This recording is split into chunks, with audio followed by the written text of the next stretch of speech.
Pourquoi qu'on paye qui c'est le bongo et ça l'honneur y a mort en biso grâce parce que ça fallait pas bête les droits musique à Congo et zongi sous na poto vous comprendre et ça là pena ba net tellement belé sauf fallait bête donc et ça a honneur na biso c'est pourtant bobo et on a mituna bobo il est sur base de quoi bon ils en ont encore bien ba personne ba raison bobo il a soit disant ma politique au so kabila maman kabila la musique et ça na katwa au kabila quitté et c'est fallait pour passer politicien Ken Piana déjà fallu ni mutamemi était donc mutamemi il a fallu donc ils avaient à fallu de mutamemi sur le nom échappe donc bureau a fallu sous les mutamemi donc ils ont fallu hein fallu mutamemi était ce koyé akina ndira makolo fallait atunga ke kakate hein après ça qui moi quelque chose bakisa après ça qui kaka bakisa et puis en fait toi na ba matanga hein likambo ya maman ya ba veuve orpheline alors ça biso ba bijou nanga on des aboy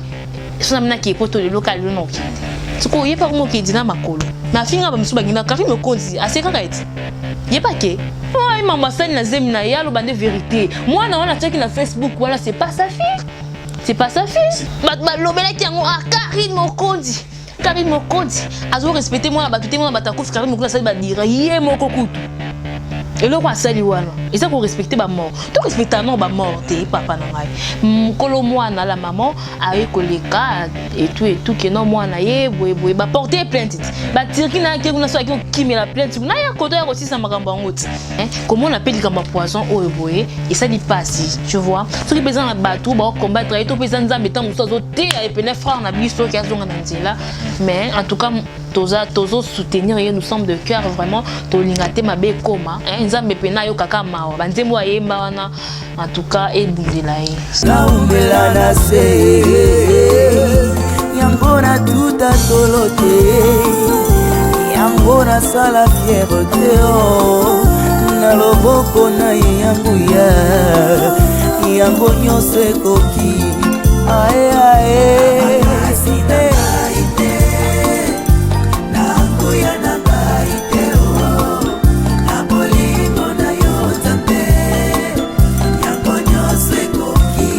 Bonio se coquio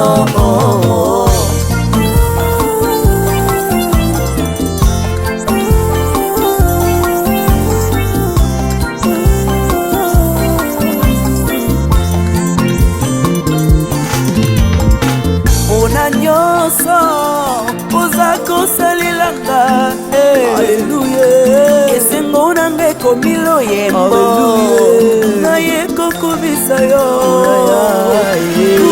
Mama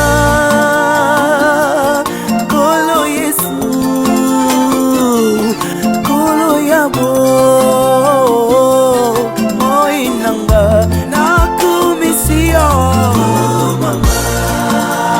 Mama Olingonanga ya motema Kolo Yabo Oloputanga musika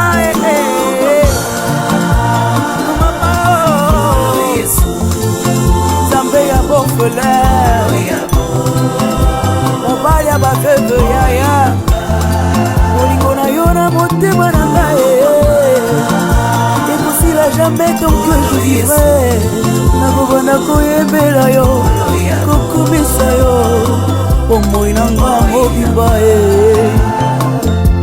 na mokili oyo Yesu na ngai namoni moto te oya kokaki kokufela ngai bonga nazwa bobo ata papa nanga kokaki kosala ngo te mama nanga kutwa koboya na ye oui c'est vrai Yesu okufela ngai opesa nga bobo Yesu na ye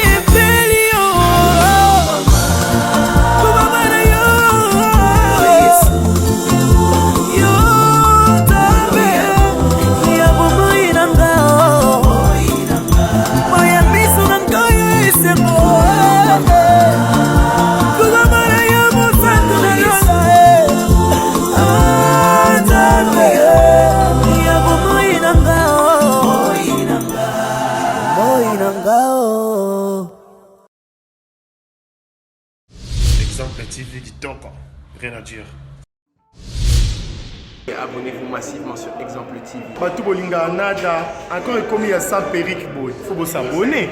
Vous s'abonner à Exemple TV. C'est Exemple TV. Vous s'abonner à la chaîne YouTube. Exemple TV qui toque, rien à dire. Il y a un exemple à suivre, cette fois-ci Exemple TV. Si on voit un exemplaire en autres, il y a s'abonner. Exemple télévision, c'est vraiment un exemple à suivre. Il n'y a pas de polémique, il n'y a pas de conneries, il n'y a pas de... C'est vraiment... Il y a dans la lignée, il y a dans la nzela.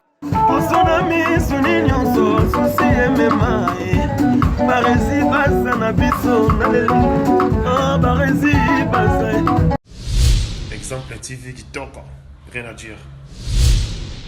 Voilà, bienvenue sur le plateau de l'émission Parlons-en, une émission qui est présentée par votre humble serviteur, grâce le Zolo garçon des Gordéjeunes, sans microbe, jamais affecté, garçon bio et bourré des talents. Je dis bonjour ou bonsoir, cela dépend de l'heure à laquelle vous allez recevoir cette très belle émission chez vous, devant vos postes téléviseurs. Vous êtes très nombreux en train de nous suivre en ce moment. Vous êtes en Amérique, vous êtes en Asie, vous êtes en Océanie, vous êtes en Afrique aussi, vous êtes tellement nombreux. En tout cas, merci beaucoup de la confiance au boulot. Ça, là, Exemple Télévision. Là, je profite de cette très belle occasion pour remercier tous nos sponsors. Et là, j'ai pensé à Yannick Chamba Godson. Pourquoi ne pas penser aussi à celui qu'on appelle Malik Arafat, Lema Mabidi, Jerry Zinga. Pourquoi ne pas faire aussi un clin d'œil spécial à celui qu'on appelle Gilio Mwana Poutou. Il y a Iguette Kamanzi. En tout cas, merci beaucoup pour notre soutien à Bino. En tout cas, nous avons sponsorisé Exemple Télévision, nous avons sponsorisé émission Nabino Parlons-en et Zosala Kitoko Makasi. Je fais aussi un clin d'œil spécial à celui qu'on appelle Roger Mawanda depuis la France, précisément la Katia. Il y a rien en tout cas, il y a soutenir grâce au garçon de Gourdé Mikolo. Donc voilà, pour aujourd'hui, Toza Awa pour na kolobela ba point moi et belé. Na point na biso ya liboso otozo lobela lelo tozo banda na point ya fali pupa oyo akobeta concert na ye awa na France. Donc to lobela yango to lobela aussi point mosusu oyo eza très important point ya frère na biso Michel Bakenda wazala qui est empoisonné. To lobela lisusu point na biso ya suka oyo eza bongo ya papa na biso hotel kotika biso artiste et comédien na biso hotel kotika biso na kombo ya Dadi Dikambala ba mosusu bazolo ba lelena imka mosusu ba lelena alors na invité na nga ya lelo toko lobela basijo wana surtout pour que bino ba bozolanda biso na ndako bozala informé parce que la chaîne Exemple Télévision c'est une chaîne exemplaire et même la bino ba information il y a kitoko. Là j'ai fait aussi un clin d'œil spécial à celui qu'on appelle TK TK, merci beaucoup pour l'assistance. Pourquoi ne pas faire aussi un clin d'œil spécial à celui qu'on appelle Giovanni Baza, les cadets de tous les Baza. Et un grand merci à mon caméraman en Zosalaki. Bozoba image ya kitoko. Sans plus tarder, si mon caméraman a okiko fongolé langa, à côté langa, invité langa et lelo, avec elle nous allons parler sur beaucoup de choses. Là, je l'appelle Déborah la poupée noire. Je dis bonsoir ou bonjour Déborah. Bonsoir Grâce. Bonsoir tout le monde. Je vous salue de partout. Voilà, Déborah, tu vas bien ce soir? Oui, je vais très bien. Ça c'est quoi avec donc à l'aise. Ah merci. Wow. Je vais très bien. Yeah. Voilà, Déborah Tomonio Awa Lelo Oyoza invité Nabiso ya Poko na Lelo na émission Nabiso Parlons-en. Avec toi, nous allons discuter sur beaucoup de choses. Au premier point Nabiso Tozo Banda na Fali Poupa, président Fali Oyo azobeta concert na le 28 tomoni mo bandungu nungo salema batu bazo lingate abeta en tout cas ba combattant vraiment bazo telemela yango makasi. Selon toi, qu'est-ce que tu peux dire? En tout cas, concert a fallu le 28. Et ça vraiment le moment où moi je peux dire, et c'est le moment où il y a bien, et ça honneur yamboka na biso. Voilà. Déjà ba combattant au monde n'a jamais combattu za mundeli. Baza na bonka batu mwindu kaka. Combattant je me na un blanc à telemiwana aso contester et tout. Non, abazara batu noir. Je peux dire que non biso batu mwindu za na biso ka mtema mabe. Pourquoi ko peki c'est le bongo? Et ça l'honneur yamboka na biso grâce. Parce que so fallait pas bêter les roi musique à Congo et zongi sous na poto. Vous comprendre? Et ça là pena ba on est tellement belé, so fallait bêter donc et ça a honneur na biso. C'est pourtant bobo et on a mituna. Bobo il est sur base de quoi? Bon ils en ont encore bien. Ba personne ba raison bobo il a soit disant mon politique au so Kabila. Maman Kabila la musique et ça ni na katwan. Au Kabila quitté. Et c'est fallait pour pas politicien. Musicien, vous tirez un bon mélange à maman, vous tirez la musique et bête, vous avez encore honneur. Pour déjà pour mon non et bête, maintenant on cac. Attends, bon le mais bête, maintenant on va mission eza likambo tembe eza likambo de sala mais bongo siko bango babo yango pourquoi po bango ba ndima ke beta makusu tali ezaka bango ba autorité mboka ndi bandimaki ba pesa ki fait vert siko bango moko ba kolomboka ba ndimi siko bino bobo yango pourquoi po bino bino so bozala na binoka na kin ato bota makuna ivoirien ba sali ba vidéo ba lobi ki bango ba rozala to moni pena ba français mususu ta niveau ba billet ba lobi ki ba kozala na concert ta niveau kutu ba pays mususu e soutenir siko biso moko tema mabe moni kaneto zabu kandi aweza po ba tukuta mboka mususu ba soutenir Fally Ipupa. Quelle raison tout ça on a bango to lo ba ku non ndenge moko te au moins la différence déjà ce que bino ba tout ba congolais ata bazana bango na poto je le dis ba msu ba uta na bango pe bazala na bango ka oh ba kinois ba to kini ba to ki sansa ndenge comment lo ba ba to ki sansa ba msu ba uta na bango ka ki sansa donc ba msu ta msu to bota mono kuna mais et puis ma combattant on penga kamwa ke ils ont ba congolais na tout pour nous la mutu zangi le ça en tout cas na so ba nga ma BT soki dans un peu direct izaka kezo pesa mi mo passe au moins mutu mususu azali loko sala te pour intimité ke bato baza ba responsable be ba vendre la mambo wana ke non nga combattant na bimana ça marche pour le mot kingani non je vois pas ça en tout cas botika Fally abeta musique pour ça honneur ya mboka na biso au moins la pena sima ba combattant on a ba congolais mususu pe kata mususu ba musicien mususu pe ba ça mo ba ketoti ba ça mo ba poussa ibeta matemo ki keto kata ka Fally so abeti so to beti te soni mais ça quand on est à Congo bo wela tu vas rendre on mitu na rendre ezo continuer bozo ba gagnarani ta ku tumule ba mususu ba koma ko bomana adi kula ba rendre j'espère au moins là ki mambo entre bango ba chroniquer c'est ba gomana ni koma rendre pourtant on a kala to be ki rendre za nango ke to beta rendre pour la musique comme on dit que non concurrence na musique ezala nango mais o e koma ya mutema pe no mona pena ke ngana e tiliwa mabe musala ndesa ke non et pesa comme vous avez concurrence dans Moussala mais comment dire maman mutema pour soutenir musique ya mboka c'est ça voilà Déborah Koussou la poupée noire tout dit comme on a vidéo moko eza diffusé sur les réseaux sociaux où il y a Sextap balobi eza musicien ya Fally Ipupa ndasa les Sextap na poto ba même bango na poto bango ba kepo ba ko bébi sa réputation il y a président Fally qu'est-ce que tu peux dire par là déjà c'est pas lui ils sont un musicien Fally té moi je peux dire déjà ça oui sérieux ils sont musicien Fally té et musicien en question asa musicien ya la team ya wata et pourtant ba musicien ba longwaka ba kendaka et tout mais aleka pena na nzela ya wata soko aza actuellement té azara porte-parole ya nini ya wata donc ils ont un musicien ya Fally té quoi au monde des arts ba petit mo ba no tambola na ba leader et tout ça qui parmi ba petit wana ba no tambola ba leader et tout azana été que non o ya Fally ne ba loba wana te so to ko loba za ki ba petit wa notambo wana ba ndizaka na lobelaka akoza na lobelaka leader kingani boy banda ko lobela plus wata donc c'est un peu ça Déborah Koussou dans tout ce monde te que eza haine parce que batom susu bazui grâce wana ya robeta les susu te ko zonga sa musique na poto mais Dicap la merveille azolinga zongi sa les susu eloko wana o mona te que so ba mo créer ba mambo eza ba jalousie moko boy quelconque déjà eloko bat ba ko comme lobela ngo ke Souata, na moi le monde a en tout cas moi je dis que non c'est faux. Naza pour y était tonité mais y était. Mais ils ont raba keto ka keza nango. Au moins la bolinga ba saluer ka pour monique non le 28 ndé makambu, bolinga ba saluer ba luka par tous les moyens pour na luka moyen ko saluer. Donc ils ont nango te que non au watanité de toute façon ba lunga déjà wata parce que si on expliquer boy comment wata bibi na kati bato ba comprendre bien peut-être comment oh aloba ki boy wata te. Ils ont nango ka tam susu ka makambu ça maraba Sextap bima na hoto sto mona biso dès que vous ngoli kama graffiti au client problème sonné sto mona na biso ba sexe ngo nyos sto mona donc ça ka likambu ke non à propos ya concert on ndenge zo betama le 28 voilà ya onde ça rare ba bimisa makama ta ba bimisa ya Fally ngo yem ta ba bimisa na bango Sextap ngo ya Fally et betama non kaka nga nzanga sur le concert on le 28 en tout cas to biso ba toza na kin avenue to landa ngo karata toza biso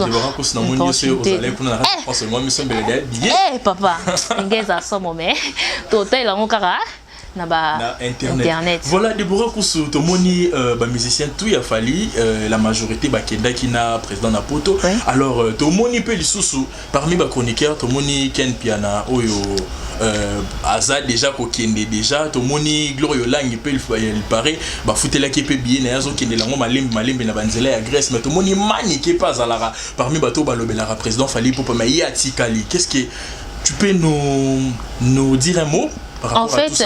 Déjà, une rectification à propos de Ken Piana. Excuse, Ken Piana, déjà, Fally ni Moutamemi était. Donc, Moutamemi, il a fallu te.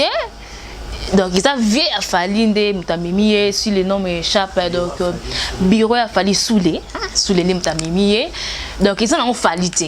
Fally Moutamemi était qui maniqué. Il fait pas m'aimer. Mais bangonia surtout ana ba défendre. Est-ce qu'il fallait qu'il y ait kende anga ko sani ko boy bo c'est qui était beau Gloria akende parce que Gloria to monique la minute so Gloria ça dans la Grèce mais besoin que malé baza qui Turquie Grèce si peut au monde na Gloria Yolang Olango wa Gloria Yolang wa mais maman oya utaki ko kufela mwana na éviter na français ba benga bon banane veuve orphelin veuve orpheline yépe Fally pas memie. Oh, il paraît net aux oyo capacité.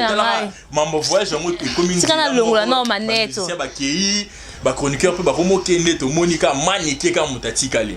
Et pourtant il est pas défendre président Fally oyate. Nani okutu Ken Piana kutu. Fally Moutamemi kutu te sous les Moutamemi. Mais akena nzela makolote. Mais bureau ya Fally Moutamemi mais il surtout. On comprend. Ba ministère Fally tout ba kei. Ba kena nzela makolote. S'il vous plaît. Oh. Bon on surtout tout monde ba mbasi ba nani bakina nzela ba jino liaki ba vie nanga bakina nzela makolote sko ye akina nzela makolote fala sunga ki kaka te apesa ki moi quelque chose bakisa apesa ki kaka bakisa et puis en fait toi na ba matanga likambo ya ba mamambo ya ba veuve orpheline to lobela ngo pena troté po to za ba matanga donc Fally a même ba musicien na ye Fally a memi kutu Ken Piana te boka yende bo memai Ken Piana kuta ganga na makasi mambo Fally Ipupa ba memi ete bureau Moutamemi esko kaye akinde nzenze na makolo akiso bimilaka kuna kapa nazana poto et pourtant ya pelola koto la fille a pelola ke nous na mbongo alakisa biso ba bijoux nanga onde za boy so na mina ke poto le local no okinde siko yepa ko mokindi na makolo ma finga ba misuba ngina kari me konzi aseka kaiti yepa ke je suis pour personne, je suis en train d'éclaircir. Et puis, ce qui fait mal, ce qui fait le plus mal, c'est quoi? Comment on a dit non, Moutupena,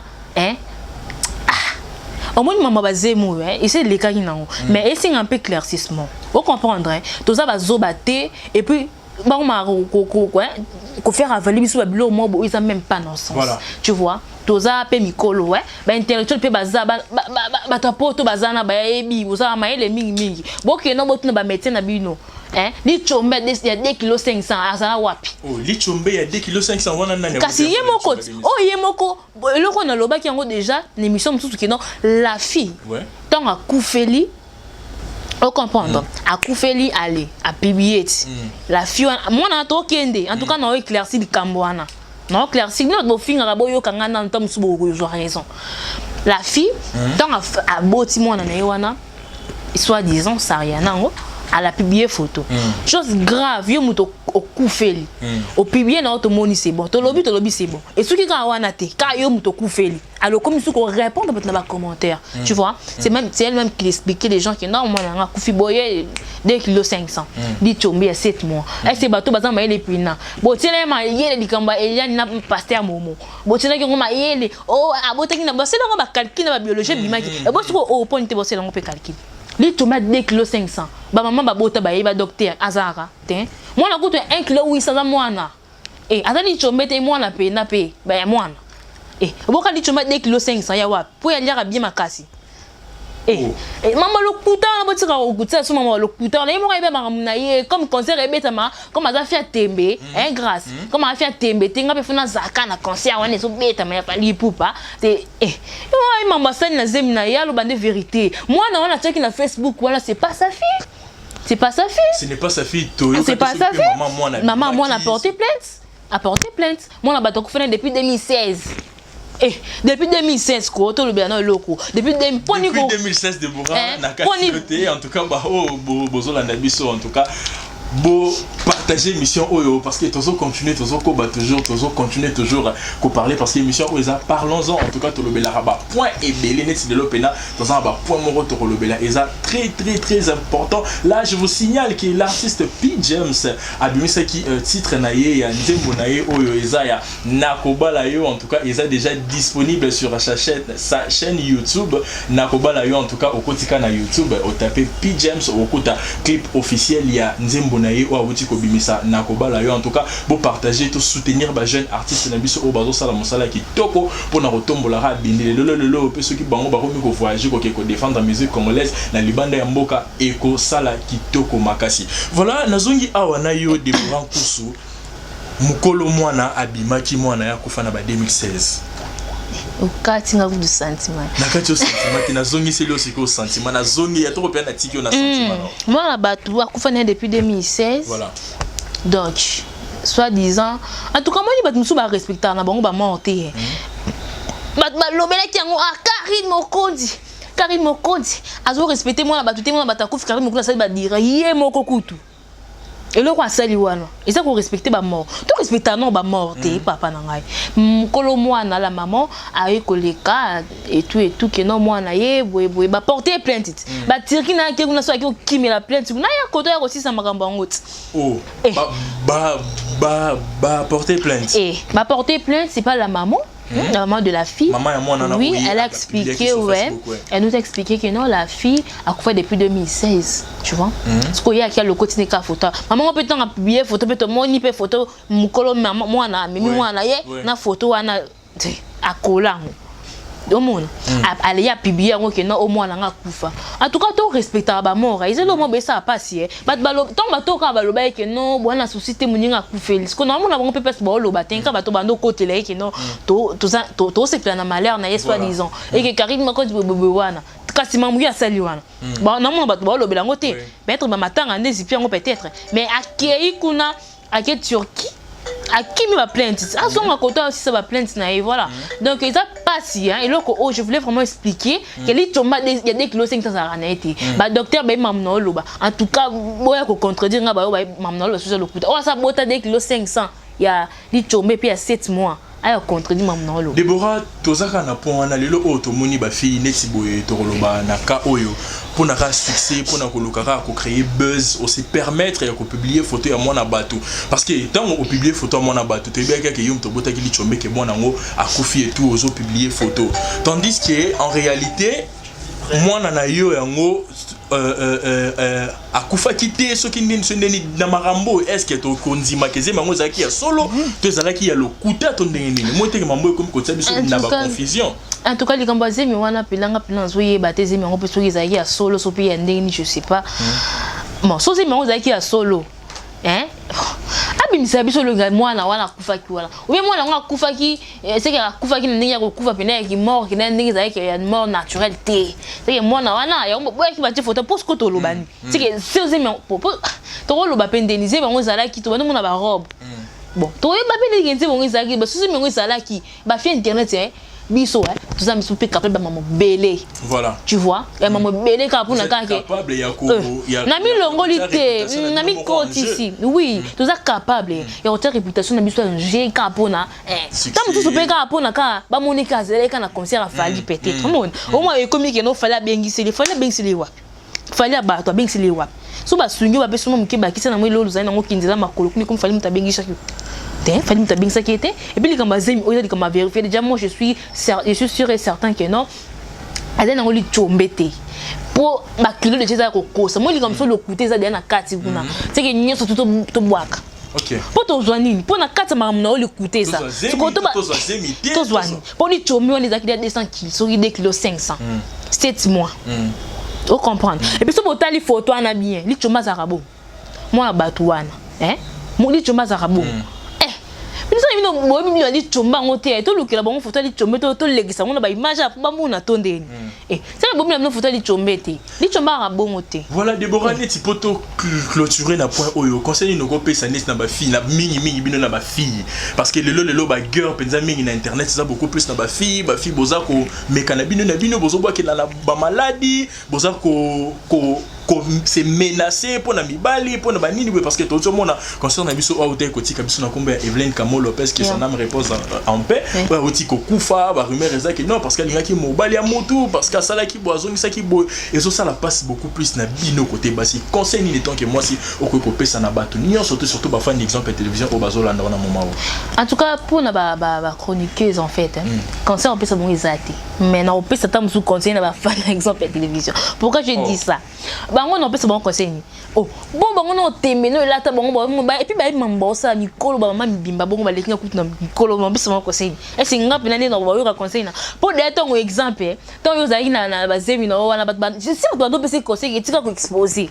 ce que peut zaki a solo zemi ango est-ce que yo ke ba conseil ba toana et ba tout ba proche ni mo ba conseil mo te boka nganda yoka ou bien bango ba misusu wana ba yoka conseil na kanga bo ba yoki conseil na en tout cas conseil peut ça bango ezati ba mikolo ba mambo ça là mais non peut ça conseil na ba film mususu il y a net il a la maladie surtout en fait pour na mobali ndesi mambo wana pena et ça fait mal hein to perdre pena mort en tout cas Evelyn Kamo Lopez vraiment et ça a passé et ça passe à ta les camarades ils avaient une dernière ni kokoma sina niveau au bloc la moninga maladie bon dikola mobile parce que mobile yango je me demande mobile on est en moni bon article na yo je pense pas que mobile on peut en mobile on peut pena so ya yebi ke non ba wela ki article pena yo muto ba kile moninga pa kufa bon en tout cas so article la bon c'est que ça va passer excusez ça va passer donc ko bon moninga bongo likola ya mobile pour nani izala na ngope bo ni balinge ve ba fana ka ba ono sona mobile yango bino no so boyeba nenga ke no mobile na bo fe bo fanda karati ko kuma si owela ndeni pe koma na ngope bo vanda mino mobile bo vanda mino mobile bino ba fi bo yo kani karati et puis ba bonga o wana msuwa na boyebi ye mutomba kile mninga maladi non siko c'est une personne anonyme je pense donc c'est ça et puis non peut ça ka conseil ki za nango bien tende singa bo no sa na ngote pona mobile no sa na ngote so lingo zuna we voilà no sa na ngote c'est pas bon en tout cas tout ce qui est na troisième point d'abisso deuxième point d'abisso voilà là je fais un clin d'œil spécial à celui qu'on appelle Sami Manungu la page Moisia Congo sur Instagram Deborah Kosoulelo na zana yo to comme na pona msomo susuli ko na biso Michel Bakenda ozaki bongo victime ya ba sex tap oyo et otaki ko sala buzz na mois de janvier parce que to moni na mois de février oyo on dirait ba mort ndeko mo on dirait janvier zaki dédié na ba sex tap on dirait février oyo eza dédié na mort bazo kufa comme pas possible mais to moni ndeko na biso frère na biso o célèbre biso banzembo et c'est biso na kombo ya frère Michel Bakenda babwa keli poison ndeko na leki na télévision pour dire que babwa keli poison comme on a qui a otaki déjà vous allez menacer pas dire ben na ba sex tap la chair et réclamer et maintenant là ba ennemi le sous ba ina bo moto pour que ba bomayer.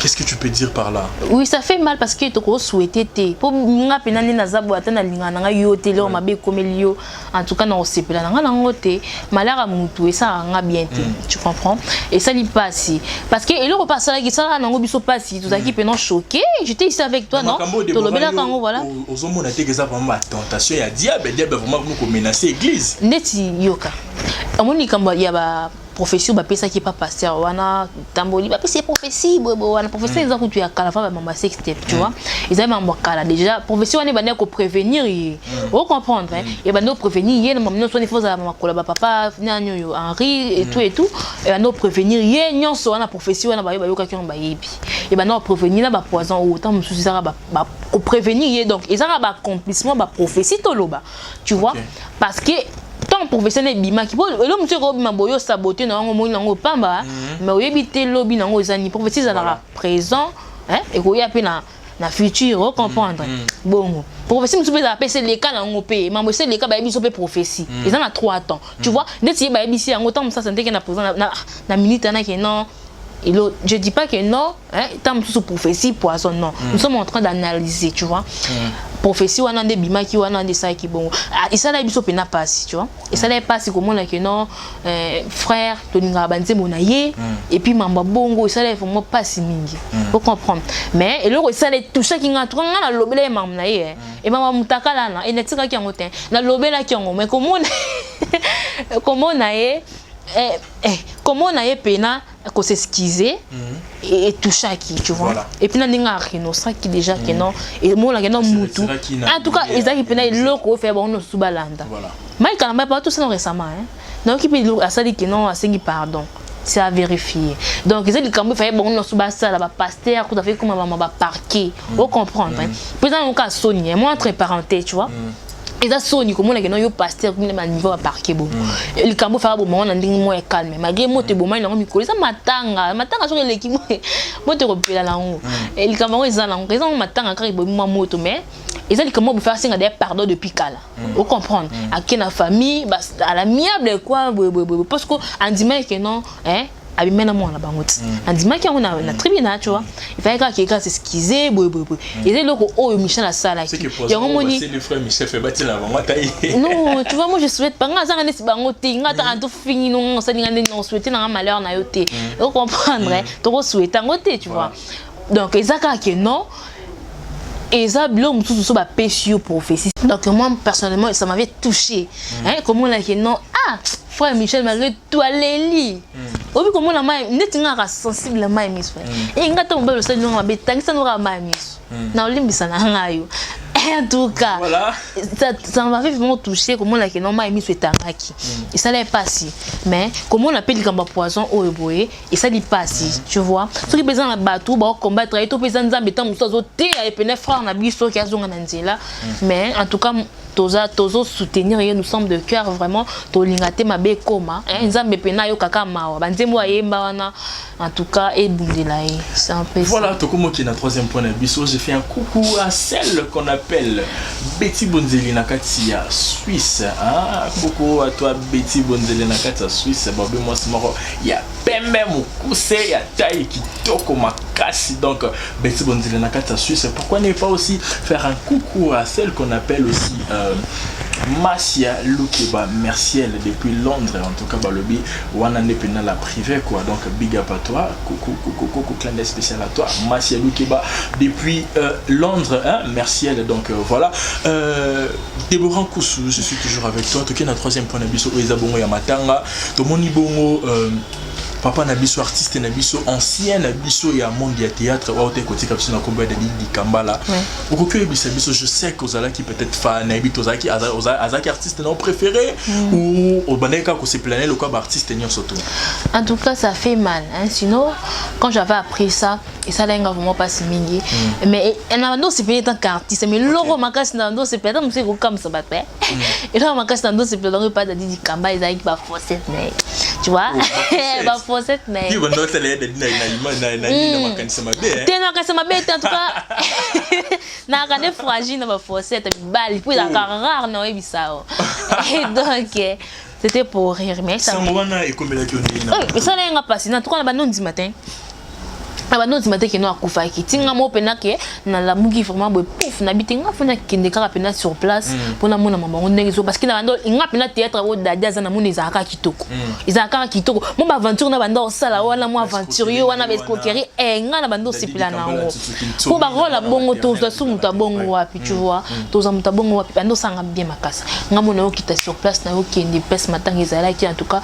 na yo confirmer réellement que non aya dadia tika biso ça passe au but au monde que to perdre kabar terminé nos hommes et ça passe un ba comédien bon fonga non monsieur le qu'on a non entre parenthèses ou non et le quoi ba comédien au partir de la fois le bac que non ba comédien alors ba quand ils ont matanga mindondo so ba ba tezara na matanga mindondo pour mais on doit couper après mundo hérite mindondo tanga kufi a pesa prophétie que non mon la sous matanga non ya mundo hérite kufaka après mindondo ya na matanga mindondo ouais non mon la sous matanga on comprend non mon la sous matanga allez pouf chiko pour la kufa à ça la ba prière les kana Congo Liziba TV au lobby qui yé mutape ça qui prophétie wana qui ba comédien faut ba lukaye pour que ba kata hémorragie oyo ya matanga oyo landana et pas ba yé pe ba lukaye pe ba lukande nzambe asana prophétesse ceux qui maître ceux qui nani yango ceux qui nani ceux qui payer ça qui yé mutabanda ko pesa prophétie wana ko pesa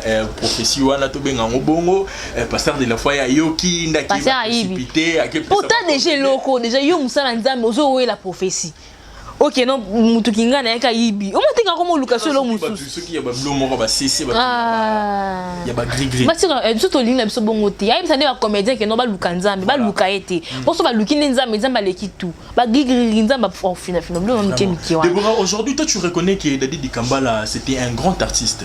Oui, déjà Dana si c'est loco. Alors ba kango likambo no kino. Mais puis asala na ba prière ba comédien pe ba mo open de ba centre ba mutu kaka. Asala ba prière. Et là je confirme oui. Parce que de la fois ça ba prière pe ba comédien yemo ka loba kango pe na émission récemment dia ku no luka mo na yamba. Alors ba kango ba ba ya kate. Ba ya kana bango te na ba prière. Siko. Ils ont dit que moi, je suis sérieux. Bon, comment Luca, maman livre ndoki, il a kazo pesa, comment Luca bandoki, là vous tenez nous. Tam tu besoin de nous suba au finabino, nandinga c'est pour beaucoup faka. Faut Luca nzambe, bon Luca bandoki te maman livre, ado pesa ni maman ko maman livre, ado pesa tu bilo maman livre ndoki. Donc c'est un peu ça. Et ça que moi, hein? Baluka nzambe prophète sowana atinda bango baluka nzambe ndeza bien. Voilà, Déborah Olobi lelo ozo reconnaître que Dadi Kambala zaki artiste monene ya mboka na biso. Lelo o mbongo ebimaki me bazo zo décision ba lela na MK. Selon toi, na monene o Dadi Kambala zanango, tu penses que bakoy ko lela yo wapi pour que batu tubaya ba lela Dadi Kambala en paye tout fumer zalaté batu ba sa ba crise té ba tout fuma et tout. Balani ba mindondo ba lela bango wapi? Na stade. Ba mundu ba lela bango wapi? Batika ba distraction droit Dadi. Hein? Pour lela imika wana. Pour to kufana. Ba biso to yebisanga no ezana ndena ta yo moko imaginer. Mutura Dadi. Hein? Mutura Dadi muta emneni muta kala. Bolé na imika ata bino moko. Ba réformer loko na ti mutu bima na mona ba réunion ba mutu bima ki mama kirele. Oui, bien sûr. Imika ba ça la marche. Oui, bien sûr, ba na raison. Suko elo nyeza pour 15 000 $ ma de ni d'être bi 15 000 $ bima. Elo nyeza zanga ba luka pesa mo bien.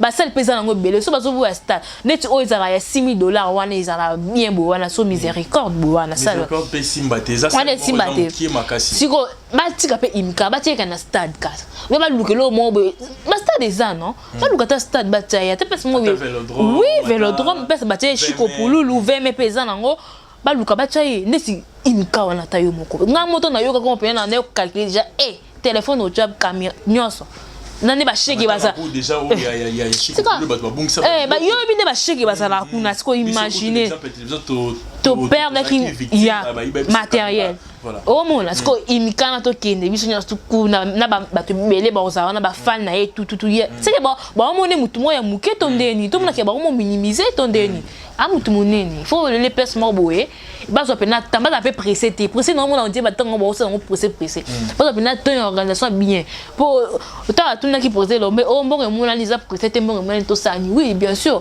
kasi ton bo blali kama imika c'est que vous a pressé bo so ki tête reposer bo nga bo ba vie ba mususu pas dit que non sommes nous président de nous avoir ba décision beaucoup ne peut pas faire ba collègue net tout ça ndeni bino moko aussi décision pouf imka pour ani yango déjà moins cher toni comme mbongo toni mbongo ils ont 15 000 $ ma Denise en tout cas Luka voilà Déborah na suka ya émission na biso c'était un plaisir ya koyamona na plateau na biso quelques remerciements na banyo surtout au balandio lelo na plateau na biso ya parlons-en sur Exemple Télévision.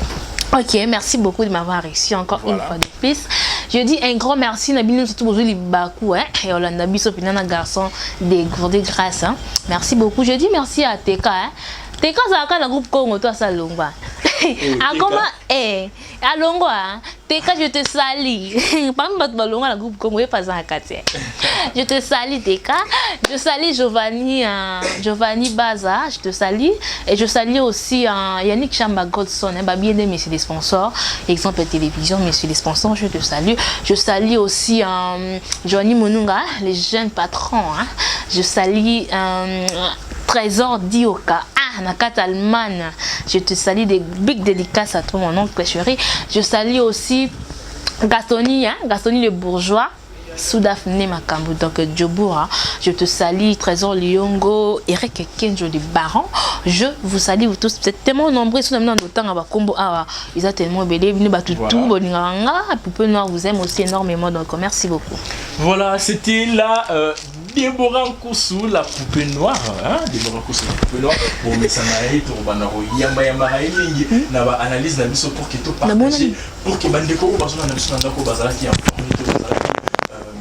bazaki na information précise te baïbana kozwa ba information précise. Je dis un grand merci à toutes les personnes qui ont été derrière cette caméra pour suivre cette très belle émission. Parlons-en avec Déborah Kousoubo Monenge Tokende na makambango on a eu à discuter sur les plateaux. En tout cas, j'espère que Nanda Kobo CPD na émission. Je dis un grand merci à celui qui était derrière la caméra, Deo Mafuta, Deo Maf Balobi, Yende Mikolo, Azana Biso, un exemple à la télévision, ce bon monde a image qui toko réalisation qui toko, c'est parce qu'il y a quelqu'un au nom de Deo Maf, alors ça la réalisation et ça la kitoko. Pourquoi ne pas penser, pourquoi ne pas dire un grand merci à toutes ces personnes là au Balandi Biso. Là je pense à nos sponsors, je pense à Yannick Chamba, Godson, les sponsors spéciaux de l'exemple à la télévision. Pourquoi ne pas aussi faire un clin d'œil spécial à celui qu'on appelle les Mamabidi, Gilles Monamputi et Iguette Kamanzi. Pourquoi ne pas penser aussi à TK Sperfil Maestro,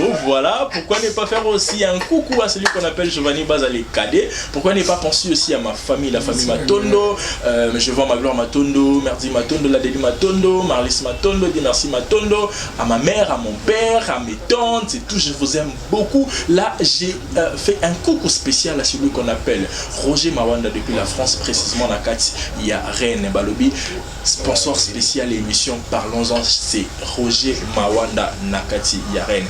Clin d'œil spécial à celui qu'on appelle Medika Bambaloukou, appel en urgence, Bobby a répondu à un appel en urgence. Donc, c'était moi, grâce à le garçon de Gourde Jeunes, sans microbe, jamais affecté, garçon bio et bourré des talents. Restez branchés sur l'antenne de l'exemple télévision, restez connectés surtout, en tout cas, soyez toujours connectés pour que vous ayez actualité naibi qui est s'abonner et belé naibi qui est activa ba cloche wana ba notification à chaque fois émission écoute à chaque fois les mêmes kotaka. En tout cas pour recevoir ba notification naibi. Si vous avez aimé l'émission, n'oubliez pas de mettre un pouce bleu pour soutenir l'émission et puis partager cette émission. Voilà, c'était grâce au garçon des Gourdés. Je vous dis merci d'avoir suivi cette très belle émission. Quant à moi, je vous dis au revoir. Bye bye.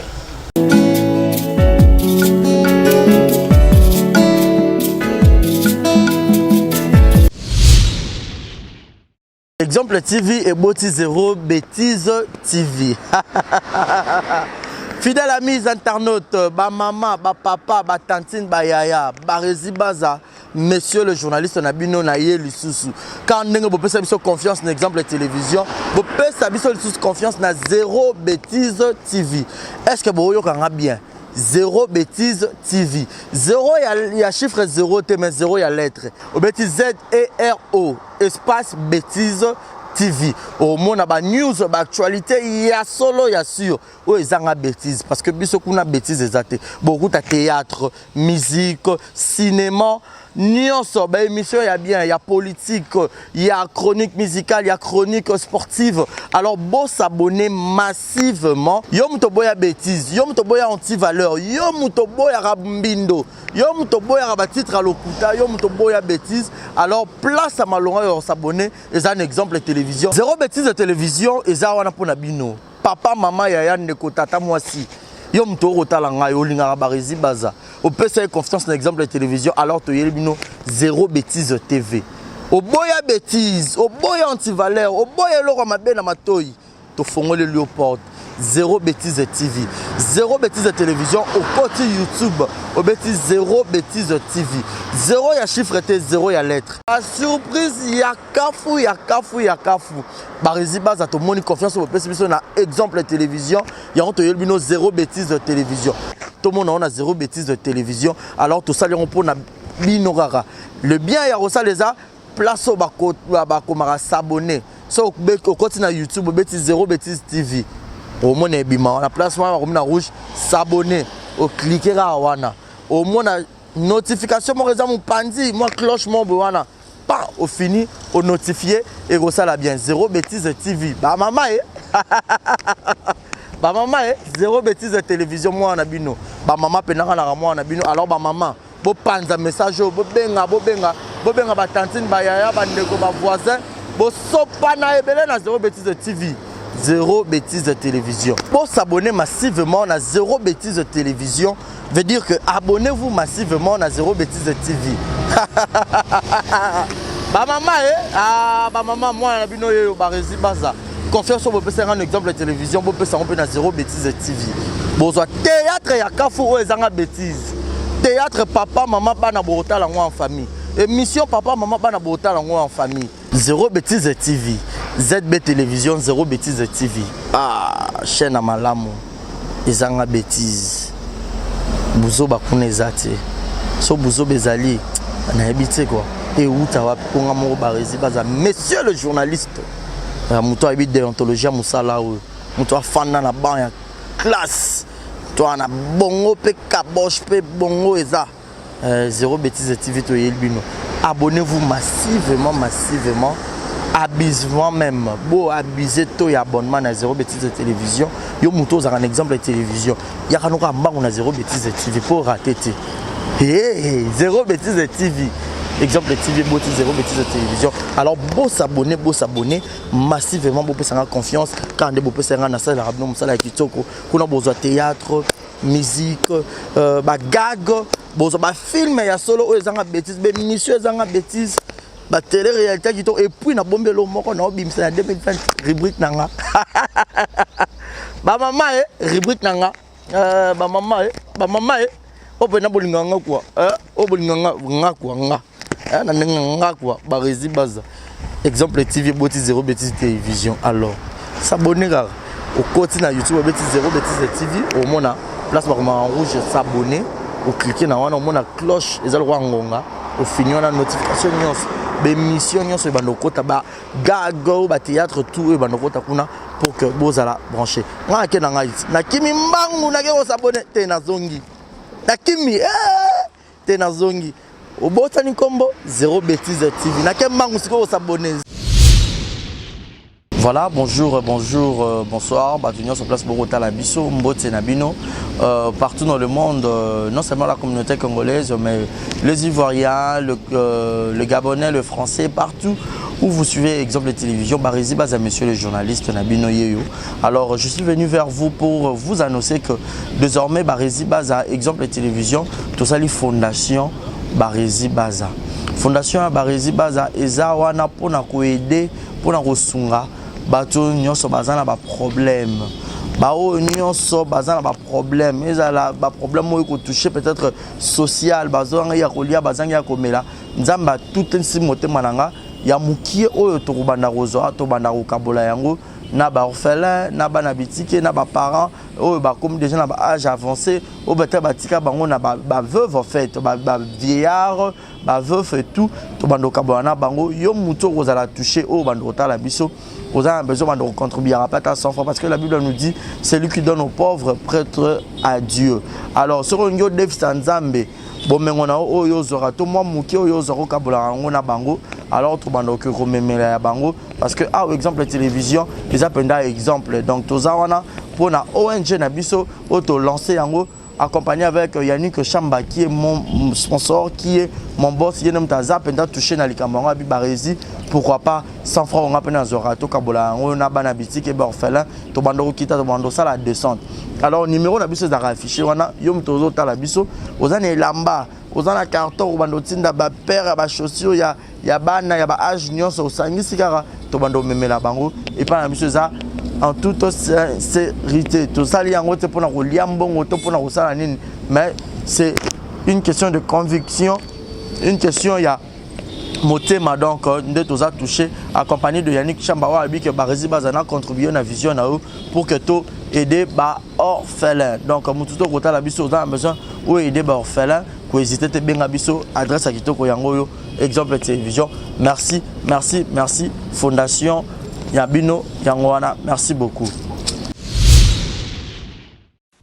Bote oiza Brand Cosmetic UK, oiza produit en toto elong la kabatash, so pilingi kozana tema ko ya bien ya propre, oiza produit na ya kosela.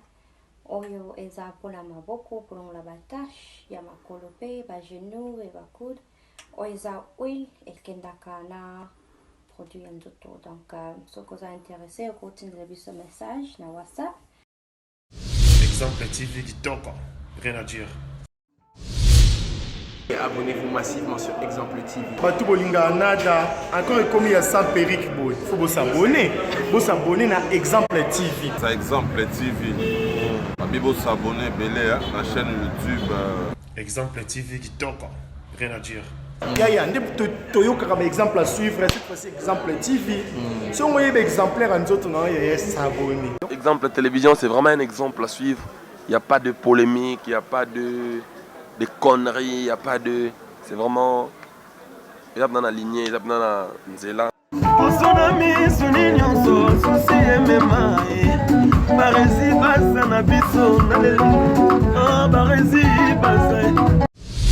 Exemple TV qui toque, rien à dire.